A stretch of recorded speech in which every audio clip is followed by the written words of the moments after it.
Hola de nuevo. Para esta ocasión vamos a hablar de la estética de Kant. Y para hablar de la estética de Kant tenemos que hablar de su obra La crítica del juicio. Pero para hablar de ello tenemos que decir qué es crítica para Kant.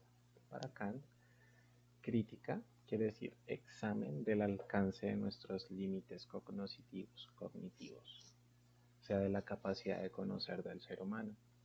Y para ello escribe tres críticas. La primera de ellas es la crítica de la razón pura, que trata sobre los límites de nuestra razón. Esto como crítica a la metafísica de la época que, según Kant, al no conocer sus límites, pues fallaban en la determinación de la realidad. La segunda es la crítica de la razón práctica.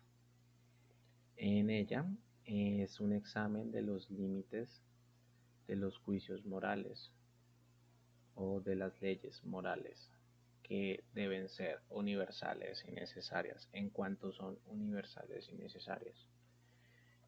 Y la crítica del juicio, que primero que todo, juicio, según Kant, es la capacidad que tiene el ser humano para otorgarle reglas a un objeto determinado. En esta medida, la crítica del juicio de Kant trata de exponer la posibilidad o la existencia de juicios estéticos universales y necesarios.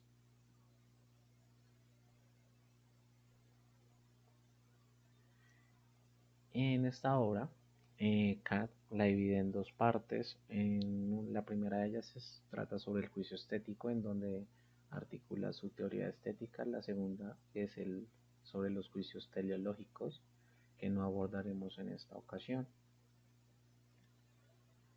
¿Qué es el juicio estético? El juicio estético, primero que todo, el principio que lo determina es subjetivo. Los juicios estéticos son subjetivos. Es reflexivo de acuerdo a las reglas que le otorga el ser humano a dichos objetos. Ya sabemos que las reglas al objeto las otorga el individuo. Es inmediato, está limitado por consideraciones formales. En esta medida, la estética de Kant es formalista, pues las formas, el ser humano se fija en las formas del objeto, no en la naturaleza del objeto o las reglas del objeto, sino en su forma. Es su forma lo que le genera este sentimiento, lo que le place al sujeto. Por lo tanto, ahí es donde se conecta el ser humano al ser la persona que le otorga, en la medida en que le otorga las reglas a un objeto, en esa medida le otorga su capacidad de complacerlo, la belleza al objeto. Y aquí entramos a hablar de lo bello. Lo bello para Kant es desinteresado. ¿Qué quiere decir con esto? Desinteresado en la medida en que no está mediado por nada, no tiene pretensiones de nada, no hay un interés de por medio. Pues para Kant, al haber un interés de por medio, ya no es un juicio estético. Así, excluye lo bueno y lo agradable. Lo bello y lo agradable no es un juicio sintético porque está mediado por un objeto externo. Lo bueno, que por medio de la razón, el simple concepto lo place, la razón y el concepto placen a la persona, tiene un fin, lo bueno tiene un fin. Los seres humanos aspiramos, aprobamos lo bueno. Entonces está limitado, no es libre. Lo agradable produce satisfacción, es un objeto que nos produce satisfacción, ya sea la comida, cualquier tipo de cosa que deleite. El ser humano, al estar mediado, no puede ser un juicio estético. Un juicio del gusto, que es un juicio de lo bello. Se refiere al sentimiento de placer o displacer del ser humano. es un placer universal, o sea, es un juicio universal, un juicio estético universal. Aquí es donde se podría entrar en un conflicto, porque como un juicio subjetivo podría ser universal.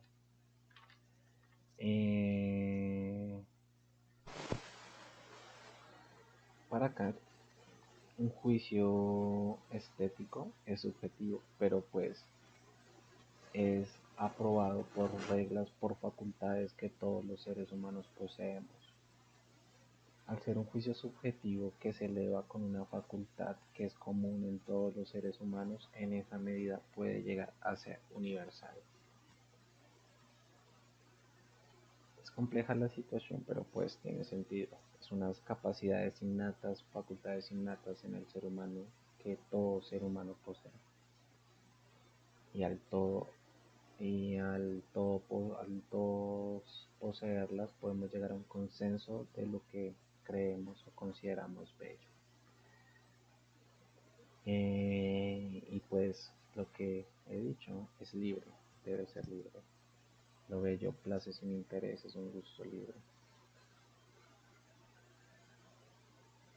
La segunda parte de esta crítica, de esta parte de la crítica de los juicios estéticos, consta o tiene que ver con la analítica de lo sublime.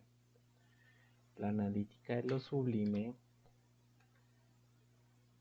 es un sentimiento de dolor, de desasosiego, por decir, que se manifiesta en el ser humano ante la grandeza,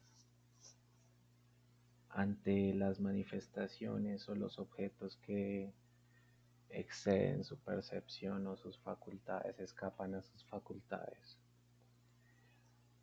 Digamos, como Kant, como formalista, pues la esencia de lo bello, el ser humano la concentra en el objeto, la limita en el objeto. En cambio, lo sublime, al ser ilimitado, es informe, rebasa las capacidades humanas para contenerlas en algún objeto, rebasa la capacidad de comprensión del ser humano. Infunde respeto, no posee atractivos, también es subjetivo.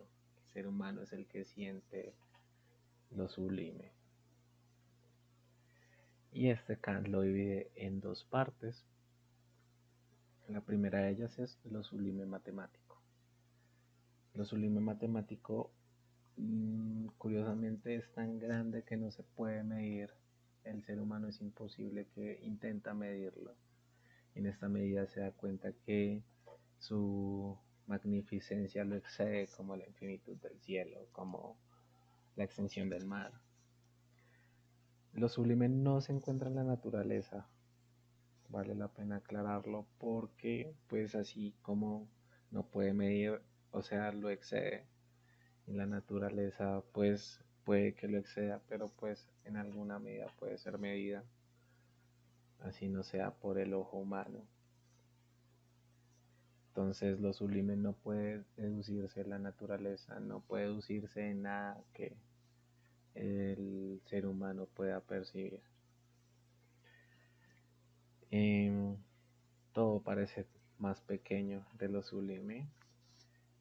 Y aquí es donde se conecta con la siguiente parte de lo sublime, porque pues es tan grande lo sublime matemático que en alguna medida genera desagrado, porque excede a la razón y a la imaginación. Y aquí llega lo sublime dinámico, que es la sensación, la frustración, la humillación que se produce en el ser humano, la impotencia que se despierta en el ser humano al no poder concebir la grandeza de lo sublime. Entonces ahí es donde entra lo sublime dinámico, el miedo que se despierta en el ser humano. Y pues ese miedo al no poder juzgar lo sublime es lo que suscita lo sublime dinámico. Intentamos resistirnos a ello, pero pues es imposible. Pues esa es una experiencia que nos sobrepasa.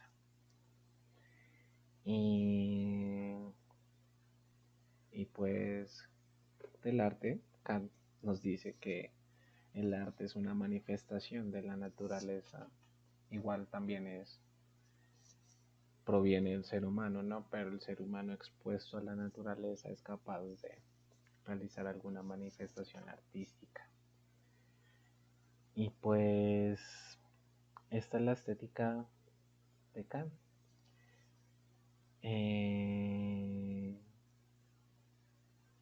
Esto es lo más importante, en donde se basa, claro, hay más acepciones, es más profundo el análisis, pero pues esto es lo más básico, espero que sirva para sentar las bases de este estudio. Entonces, si no es más, muchas gracias por su atención.